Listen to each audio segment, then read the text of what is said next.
नमस्कार दोस्तों, एक बार फिर से स्वागत है आपका हरीश एकेडमी में। चलिए, जो अपना हम लोगों का जो दूसरा टॉपिक है, वैसे दूसरा मैं कह रहा हूँ, लेकिन तीसरा चौथा वीडियो है ये एमपी जीके का। आज जैसे आप लोग पीछे देख रहे होंगे, अपन मिट्टियाँ पढ़ने वाले हैं मध्य प्रदेश की। मिट्टियों से संबंधित सब लोगों ने 4-6 चीज़ें पढ़ी होंगी। काली मिट्टी, लाल मिट्टी, पीली मिट्टी, हरी मिट्टी, ठीक है। ये सब मिट्टियाँ अपन जब से शुरुआत की तैयारी करना, ये सब पढ़ते चले आए हैं और यहाँ से क्वेश्चन भी बढ़िया बढ़िया आए हैं। लेकिन कुछ चीज़ें क्या है, कुछ दिनों से बदली है। जैसे मैंने पिछले वीडियो में बताया था कि पेपर जो एमपी जीके का है ना, उसका थोड़ा पैटर्न चेंज किया उन्होंने, थोड़ा बेसिक लेवल से वो क्वेश्चन उठाने लगे हैं। तो अपन केवल मिट्टियाँ तो ये पढ़ेंगे ही, आज के टॉपिक में अपन मिट्टियाँ ही पढ़ेंगे कि जलोढ़ मिट्टी कितने प्रकार की मिट्टियाँ हैं। मैं ये कोशिश करने वाला हूँ कि मिट्टियों से संबंधित कैसे कैसे क्वेश्चन बनेंगे उनकी चर्चा करें अपन।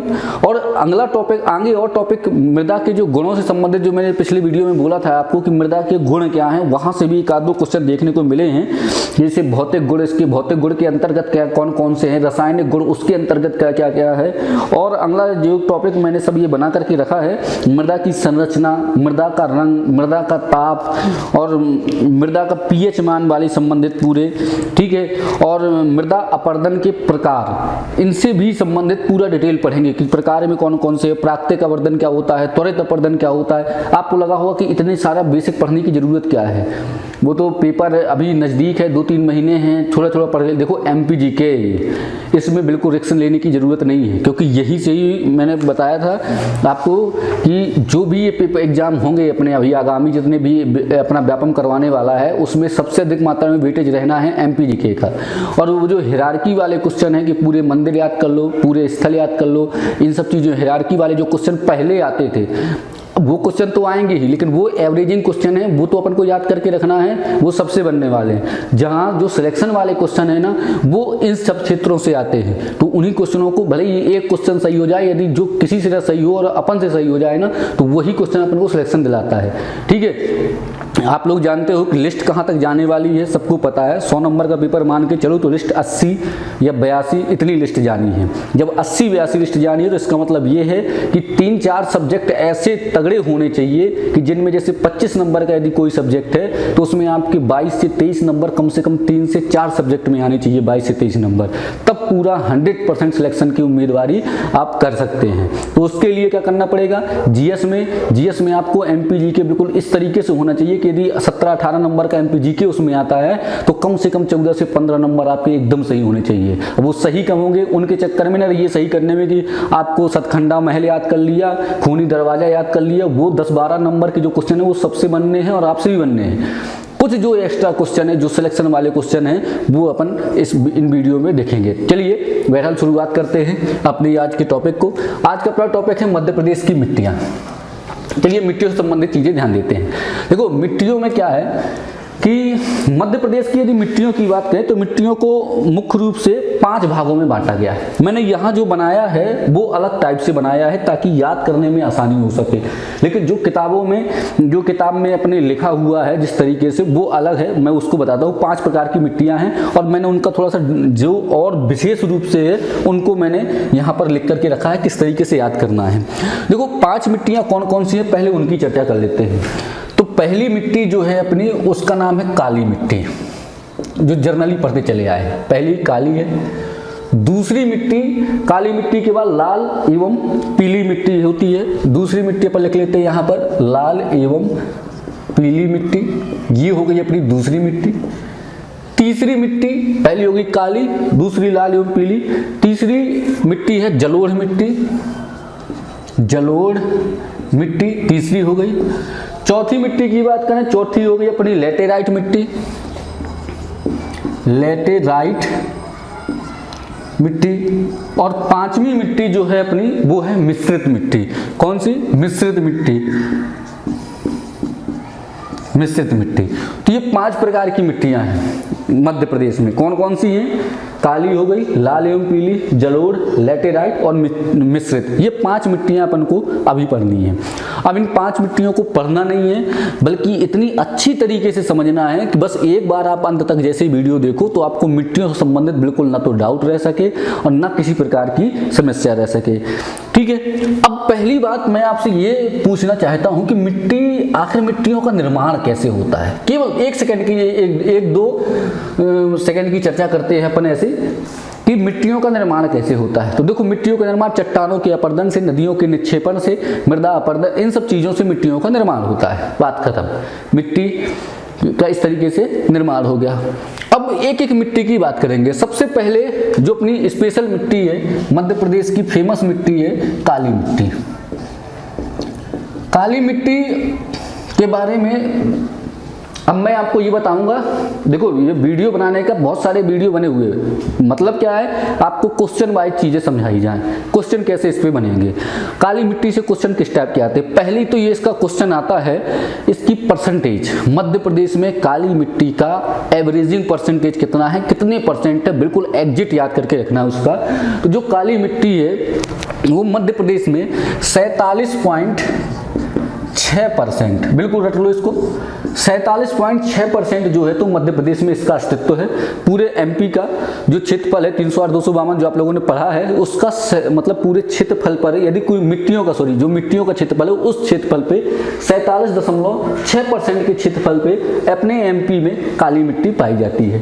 पहली बात तो ये हो गई, पहला क्वेश्चन का आंसर हो गया। दूसरा जो इसका काली मिट्टी से क्वेश्चन आता है वो इसके नाम से आता है। इसके नाम अलग अलग है काली मिट्टी के, और उस नामों में से कुछ नाम ऐसे हैं कि जो शायद आप लोगों को नहीं पता होंगे और वो पेपर में आपको देखने को मिलेंगे।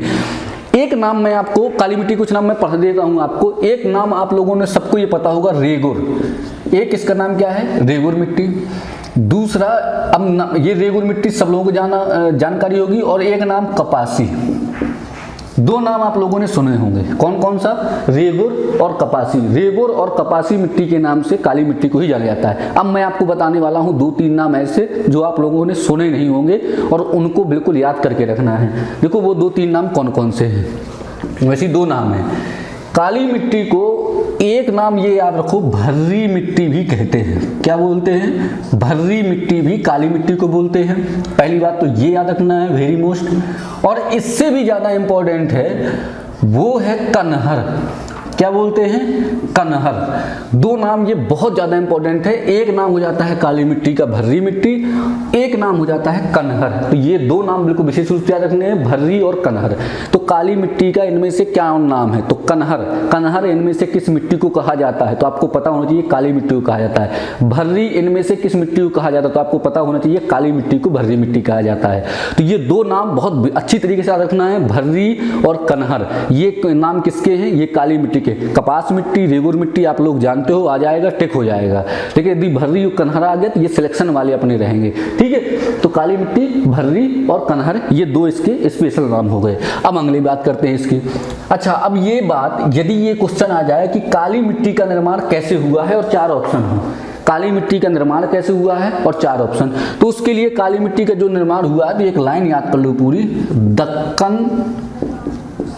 ट्रैप। क्या याद रखना है, दक्कन ट्रैप की बेसाल्ट चट्टानों से। क्या याद रखना है, दक्कन ट्रैप की बेसाल्ट चट्टानों से काली मिट्टी का निर्माण हुआ है। तो पहला अपन ने क्या काली मिट्टी का पॉइंट याद रखा कि इसका परसेंटेज कितना है, 47.6% है। दूसरा इसके नाम क्या है, भर्री और कनहर, 2 इसके नाम है। और तीसरा इसका पॉइंट है कि इसका निर्माण कैसे हुआ, इसका निर्माण हुआ दक्कन ट्रैप की बेसाल्ट चट्टानों से इसका निर्माण हुआ। तो बिल्कुल ये लाइन ही छपी मिलेगी आपको ऑप्शन में। तो काली मिट्टी का निर्माण कैसे हुआ, दक्कन ट्रैप की बेसाल्ट चट्टानों से काली मिट्टी का निर्माण हुआ। ये हो गई 2 बातें। अब अगला पॉइंट इसमें चलते हैं, काली मिट्टी में ये कहाँ पाई जाती है। तो ये तो बताने की जरूरत नहीं है, क्योंकि ये सबको पता है कि ये मालवा के क्षेत्र में अत्यधिक मात्रा में पाई जाती है। जैसे ही देखो, अब जितनी जानकारी है आपको वो सब यहीं पर दिमाग लगाना है। काली मिट्टी कहाँ पाई जाती है, इस मालवा के क्षेत्र में पाई जाती है। ये मालवा का क्षेत्र है, यहाँ पर आपकी काली मिट्टी पाई जाती है। ठीक है, मालवा में अधिक मात्रा में उत्पादन किस चीज का होता है, तो आपको पता है मालवा में अधिक मात्रा में उत्पादन होता है सोयाबीन का। ठीक है, आप एक चीज अंदाजा लगाना, जैसे ही आप ये भोपाल से आगे पहुंचोगे मालवाई क्षेत्र में, जैसी एंट्री करोगे आप, तो अब ये भोपाल से आप यहाँ गुना और दतिया ग्वालियर क्षेत्र में जाओ या रीवा पन्ना क्षेत्र में जाओ, आप सतना क्षेत्र में, इनका एक उपयोग आपको मिट्टी से संबंधित वहाँ के क्षेत्र से संबंधित समझ में आ जाएगा। कैसे? देखो, जो मालवा वाले होते हैं ना, तो वो उपयोग किस चीज़ से करते हैं? रिफाइंड तेल, सोयाबीन का तेल अधिक मात्रा में, चाहे सब्जी में हो, कुछ भी चीज़ बनाएंगे तो सोयाबीन के तेल का ही उपयोग करते हैं। कारण क्या है? क्योंकि वहाँ पर क्या होता है, काली मिट्टी पाई जाती है, सोयाबीन का उत्पादन होता है, तो सोयाबीन के तेल की अधिक मात्रा में यहाँ पर खपत और इनके लोगों के लिए ज़रूरतमंद है। अब रीवा पन्ना और बुंदेलखंड और ग्वालियर क्षेत्र में क्या होता है, वहाँ के लोग अधिकतर मात्रा में सरसों के तेल का उपयोग करते हैं। कारण क्या है? वहाँ की मिट्टी ऐसी है और वहाँ का उत्पादन क्या है, सरसों का होता है, इस कारण से वो अच्छी मात्रा में सरसों के तेल का उपयोग करते हैं। तो ये इसी तरीके से लिंक जोड़नी पड़ती है। तो काली मिट्टी में क्या होता है, ये सोयाबीन का अधिक मात्रा में उत्पादन होता है। ठीक है। अच्छा, इसमें जब उत्पादन अधिक मात्रा में होता है तो आप लोगों ने कभी कभी ये सुना होगा कि काली मिट्टी अधिक मात्रा में उत्पादन करने वाली है, दूसरा जलोढ़ मिट्टी उत्पादन करने वाली है। जब ये उत्पादन करने वाली है तो इनमें फिर तत्वों की कमी क्यों रहती है? ठीक है, एनपीके तत्व होते हैं जो उत्पादकता बढ़ाते हैं, बट इनमें उत्पादन की, ये तो मिट्टियां ऐसी हैं जिनमें उत्पादन अधिक होता है, फिर भी इनमें कमी, तत्वों की कमी क्यों पाई जाती है? उसका कारण मैं बताता हूँ।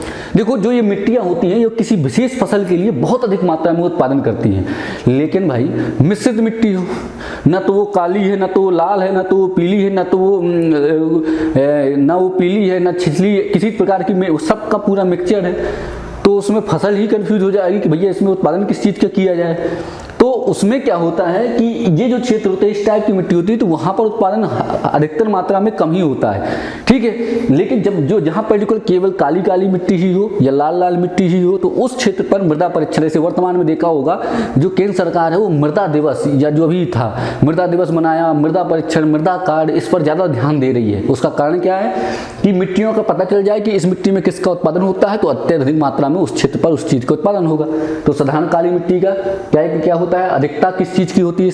इसमें अधिकता की बात करते हैं, मैग्नीशियम एवं चूना की इसमें अधिकता होती है। यदि क्वेश्चन आ जाए कि इसमें किन तत्वों की अधिकता होती है, तो आपको याद रखना है जो काली मिट्टी है इसमें मैग्नीशियम एवं चूना की काली मिट्टी में अधिकता होती है। दूसरा, कमी की बात करें तो इसमें नाइट्रोजन, फास्फोरस और पोटेशियम, ये बिल्कुल याद रख लेना है। अधिकता काय की होती है काली मिट्टी में? अधिकता होती है मैग्नीशियम एवं चूना की अधिकता होती है। कमी किस चीज की होती है काली मिट्टी में? काली मिट्टी में कमी होती है मैग्नीशियम एवं चूना की, काली मिट्टी में कमी पाई जाती है, जो यहाँ पर है। तो जब मैग्नीशियम चूना की अधिकता होती है और कमी जो है नाइट्रोजन, फास्फोरस और पोटेशियम की इसमें कमी होती है। अब देखो, एनपीके तत्वों की कमी है, इनका पूर्ण इसको क्या करना है, एनपीके तत्वों को पूर्ण करना है। तो अब इसकी उत्पादकता कैसे बढ़ेगी? अब चलिए थोड़ा सा समझते हैं।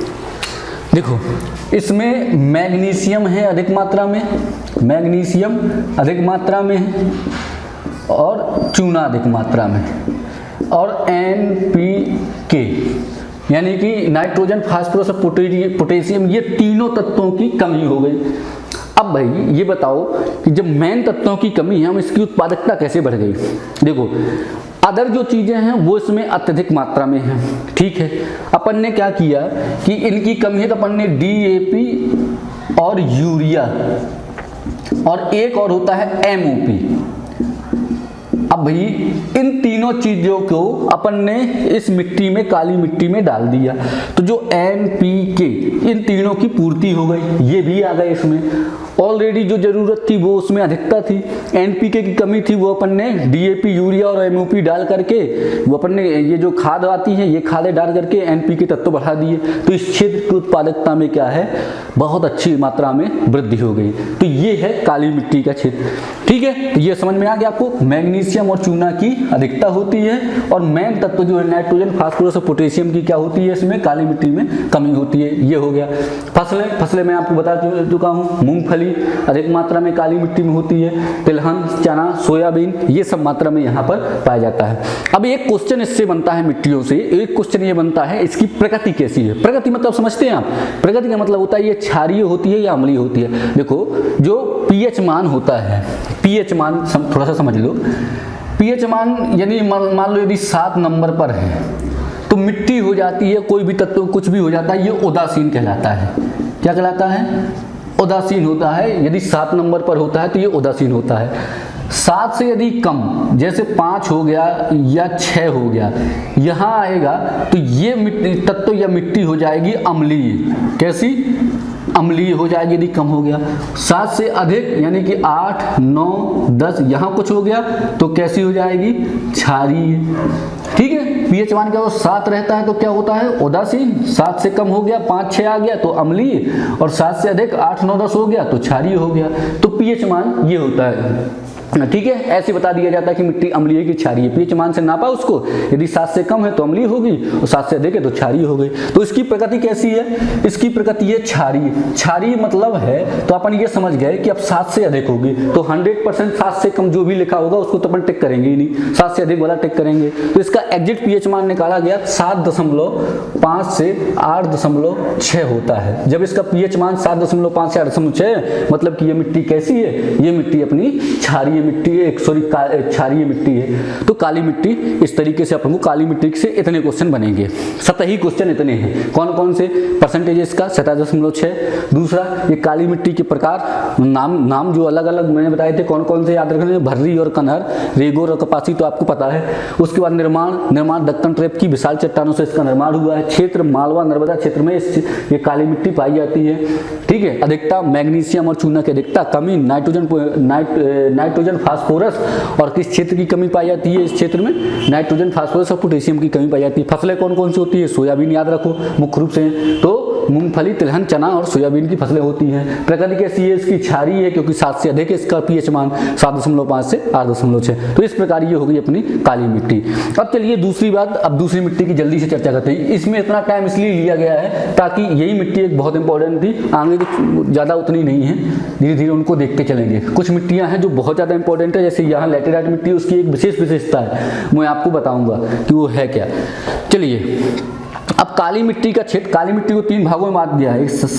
ये साधारण गहरी काली मिट्टी और छिछली काली मिट्टी। मतलब जो पर्टिकुलर इंदौर वाला क्षेत्र है तो वहाँ गहरी काली मिट्टी है। थोड़ा सा ऊपर चले जाओ अलीराजपुर क्षेत्र में, अलीराजपुर के क्षेत्र में, मंदसौर के ऊपर क्षेत्र में तो साधारण गहरी काली मिट्टी पाई जाती है।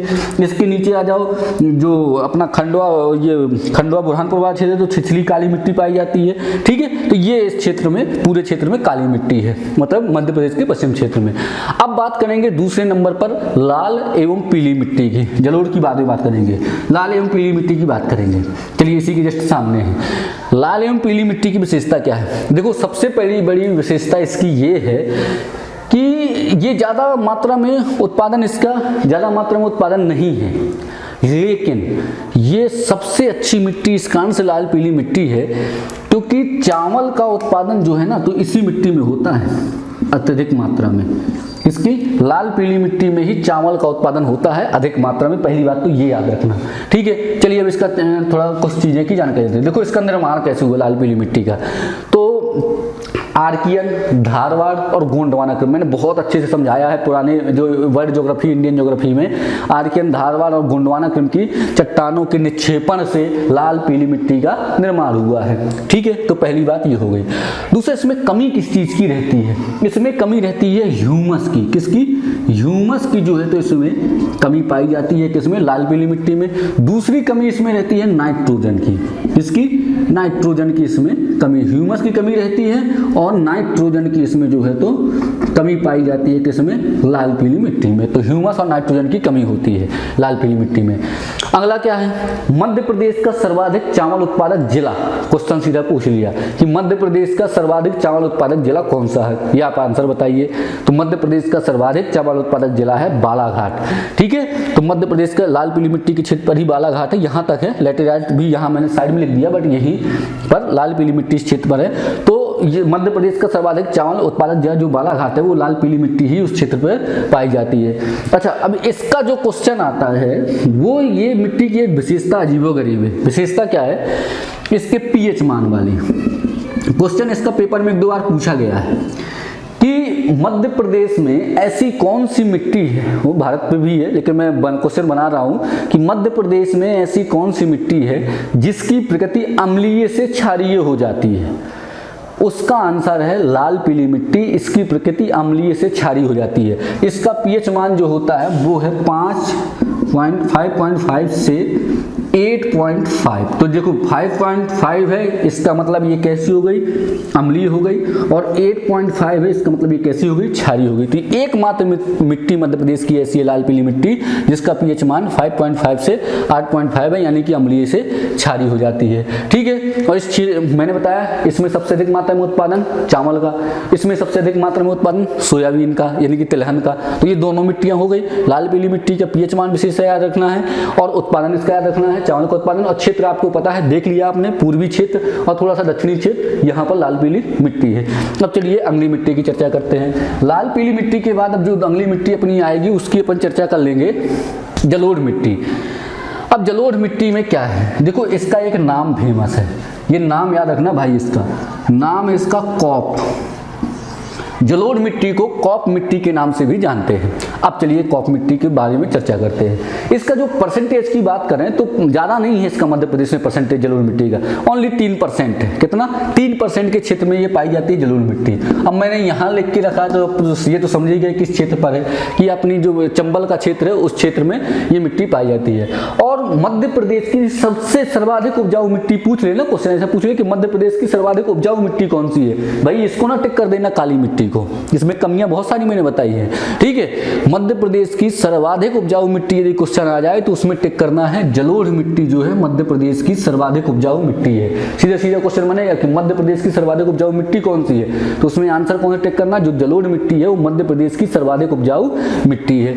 ये बात हो गई। अब अगली बात करते हैं, सर्वाधिक उपजाऊ मिट्टी कौन सी हो गई, जलोढ़ मिट्टी हो गई। अब अगली बात इसमें ये है कि इसमें कमी किस चीज की है, तत्वों में कमी करें तो इसमें फास्फोरस की कमी पाई जाती है इस मिट्टी में, और दूसरी कमी नाइट्रोजन और ह्यूमस की इसमें कमी पाई जाती है। फास्फोरस, नाइट्रोजन और ह्यूमस की कमी पाई जाती है। लेकिन सबसे उपजाऊ मिट्टी मध्य प्रदेश की जलोढ़ मिट्टी है। दूसरा क्वेश्चन है इसका बहुत ही जबरदस्त है, मध्य प्रदेश की ऐसी कौन सी मिट्टी है जिसकी प्रकृति उदासीन है। उदासीन समझ गए आप, पीएच मान जिसका बिल्कुल एग्जैक्ट 7 है, वो कौन सी मिट्टी है, ऐसी कौन सी मिट्टी है जिसकी प्रकृति मतलब अम्लीय से क्षारीय है, आप लोगों ने पढ़ी। और ये वाला क्वेश्चन कौन है, ऐसी कौन सी मिट्टी है जिसकी प्रकृति उदासीन है, वो एकमात्र मिट्टी है जलोढ़ मिट्टी है जिसकी प्रकृति कैसी है, उदासीन है। उदासीन मतलब कैसी हो गई कि इसका पीएच मान जो है तो 7 हो गया, जलोढ़ मिट्टी का पीएच मान हो गया 7। तो अब ये हो गया अपना अगला क्वेश्चन कि इसकी प्रकृति कैसी है, उदासीन है, और इसका पीएच मान कितना हो गया, 7 हो गया। अब इसमें फसल कौन कौन सी होती है, तो गेहूं, ज्वार और सरसों। सबसे पहले लिख लो सरसों, क्योंकि इस क्षेत्र में सरसों का ही महत्व है, तो इसमें सरसों की फसल होती है।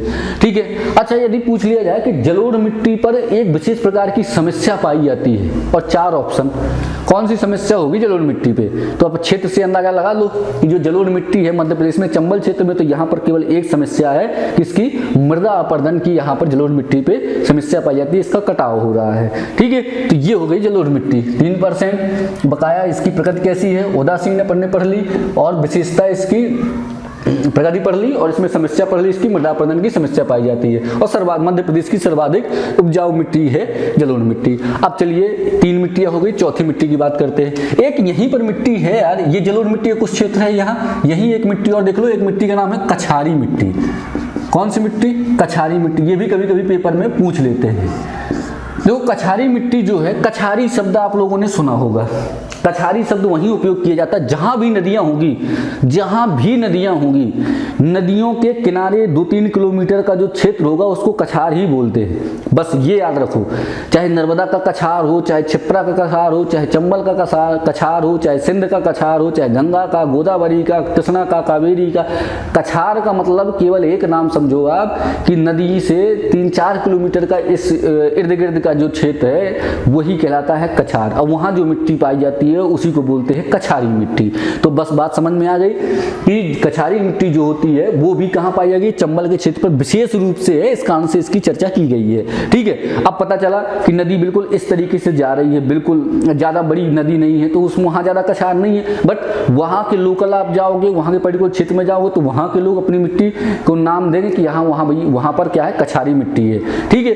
लेकिन सबसे अधिक बड़े क्षेत्र पर कछारी मिट्टी कहाँ है आपकी, इस क्षेत्र पर है, चंबल के क्षेत्र पर है कछारी मिट्टी। ठीक है, यहाँ पर कछारी मिट्टी में गेहूं और सरसों का उत्पादन अधिक मात्रा में हो जाता है। तो ये कछारी मिट्टी की मुझे याद आ गया, तो यही चर्चा कर देते हैं। ठीक है, अब चलिए अगली मिट्टी की बात करते हैं। एक मिट्टी है भाई साहब मिश्रित मिट्टी।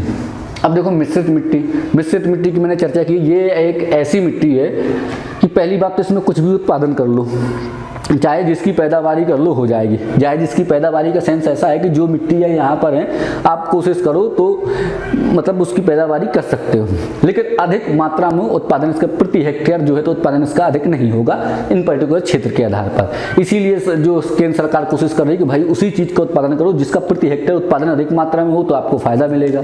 लेकिन जो मिश्रित मिट्टी का क्षेत्र है, ये वाला क्षेत्र बुंदेलखंड का क्षेत्र है, बुंदेलखंड का जो क्षेत्र है, तो वहां पर मिश्रित मिट्टी पाई जाती है। यहाँ पर मतलब सब लाल, काली, पीली पूरी मिट्टियां जो है तो इस बुंदेलखंड के क्षेत्र में पाई जाती है। तो इसीलिए जो बुंदेलखंड का क्षेत्र है वो है जो तो बुंदेलखंड का क्षेत्र जो है उत्पादन, जो कृषि उत्पादन में सबसे कम रहता है। कारण क्या है कि मिश्रित मिट्टी है। ठीक है, तो इसके उत्पादन क्या कम होता है। यहाँ मिश्रित मिट्टी में होता क्या है, केवल मोटे अनाजों का उत्पादन किया जाता है। मोटे अनाज से संबंधित क्या है, ज्वार, मक्का, बाजरा, इस टाइप के मोटे अनाजों का उत्पादन किया जाता है। अब मिश्रित मिट्टी तो आप कहोगे कि यार वहाँ तो ऐसा तो है नहीं है, रीवा पन्ना वाले क्षेत्र में, बुंदेलखंड के क्षेत्र में वहाँ पर तो बढ़िया गेहूं भी होता है, धान भी होती है। मैंने बताया पहले मिश्रित है। जिस पता चला किसी के पास 3-4 हेक्टेयर काली मिट्टी पा गई, तो काली मिट्टी में उसने बढ़िया उत्पादन कर लिया, सोयाबीन भी उत्पादन कर लेगा वो, मूंगफली का भी उत्पादन कर लेगा वो, चने का भी उत्पादन कर लेगा वो, सरसों का भी उत्पादन कर लेगा वो। अब ये काली मिट्टी वाले सरसों का उत्पादन करें, नहीं होगा। मेड़ों में लगाते हैं सरसों, देखना है आप इंदौर से जब जाओगे, जो मेड़ नहीं होती उस मेड़ों में सरसों का उत्पादन कर लेते हैं। ठीक है, क्योंकि यहाँ सोयाबीन होगा, यहाँ पर क्या होगा, सरसों होगा। अब ये सोयाबीन इस क्षेत्र में बड़े रेयर कंडीशन पे हो पाएगा, बट हम यहाँ आ जाओ, हमारे बुंदेलखंड वाले क्षेत्र में पहुँच जाओ, वहाँ पर सरसों भी सोयाबीन का भी उत्पादन कर लो, किसी भी चीज़ का, क्योंकि मिट्टी कैसी है, लाल, काली, पीली, पूरी सब प्रकार की मिट्टियाँ पाई जाती है। बट प्रति हेक्टेयर उत्पादन अधिक नहीं होगा, खाने पीने के लिए व्यवस्था बढ़िया हो जाएगी, कुछ भी उत्पादन कर लो। तो ये मिश्रित मिट्टी का फायदा भी है। ठीक है, उर्वरता शक्ति इसकी क्या होती है, कम होती है, तो इसलिए लॉस भी है। एक मिट्टी है भाई साहब अपने यहाँ पर लैटेराइट मिट्टी। कौन सी, लैटेराइट मिट्टी। अब देखो लैटेराइट मिट्टी की जो बात करें, मैं इसलिए कह रहा था कि पूरा डिटेल से पूरी चीज़ में चर्चा करेंगे। 20-22 मिनट पूरी तरीके से हो चुके हैं, बहुत अच्छी तरीके से एक डिटेल चर्चा करेंगे। जो लैटेराइट मिट्टी है ये पाई जाती है केवल पर्टिकुलर 2 जिले याद रख लो जहाँ पर इसका प्रकोप है, छिंदवाड़ा और दूसरे जिले का नाम है बालाघाट। यहाँ 2 भागों में लैटेराइट मिट्टी पाई जाती है। ठीक है, यहाँ पर क्या है, चाय वाय का थोड़ा बहुत, कॉफ़ी ऑफी सुना होगा, बैतूल, कुकड़ू हिल्स। ठीक है, तो ये जो क्षेत्र है ना, यहाँ थोड़ा सा क्या मोटे अनाज इस मिट्टी में पाए जाते हैं, लैटेराइट मिट्टी में। ठीक है, तो अब इसकी प्रकृति कैसी होती है, लैटेराइट मिट्टी की प्रकृति कैसी होती है, ये याद रखना है। इसकी प्रकृति होती है अम्लीय प्रकृति होती है लैटेराइट मिट्टी की। किस प्रकार की प्रकृति होती है, अम्लीय प्रकार की ये लैटेराइट मिट्टी होती है। इसका क्षेत्र पूछते हैं कि मध्य प्रदेश में लैटेराइट मिट्टी इनमें से किन जिलों में पाई जाती है। पहला ऑप्शन छिंदवाड़ा बालाघाट, दूसरा पन्ना छतरपुर, तीसरा भिंड मुरैना, चौथा इंदौर भोपाल, ऐसे। तो आपको पता होना चाहिए क्योंकि जिले पर्टिकुलर है इसमें, छिंदवाड़ा और बालाघाट में अधिक मात्रा में लैटेराइट मिट्टी पाई जाती है। तो ये जो है तो इस प्रकार से अपनी पूरी मिट्टियों के अपन ने चर्चा कर ली कि कौन कौन सी मिट्टी कहाँ पर है। अब अपन को करना क्या है, इस वीडियो को एक बार अच्छी तरीके से और देखिए, फिर जाकर के तुरंत किताब पढ़िए और मिट्टियों से संबंधित जो क्वेश्चन होंगे आपसे क्लियर हो जाएंगे। अब कल जो मैं चर्चा करूंगा वीडियो में अपने, कल जिस टॉपिक में पढ़ेंगे, मृदा ही पढ़ेंगे, मिट्टियाँ ही पढ़ेंगे। और मिट्टियों में पढ़ेंगे क्या, मृदा की थोड़ी मिट्टियों में कुछ स्पेशल चीज़ें। अब ये नहीं, इसमें ये नहीं बोर होना है कि अरे यार मिट्टियों का इतना ही पर्याप्त है, इतना ही आता है, अरे आता इतना ही है। बट यदि 1-2 क्वेश्चन वहां से आ गए ना तो सिलेक्शन वाले क्वेश्चन छूट जाएंगे। तो मिट्टियों के गुण पढ़ेंगे, मृदा अपरदन के कारण पढ़ेंगे, कारण से संबंधित क्या क्या चीजें हैं, वहां से किस टाइप के क्वेश्चन बनेंगे उनको भी पढ़ेंगे। धन्यवाद, मिलते हैं अगले वीडियो में।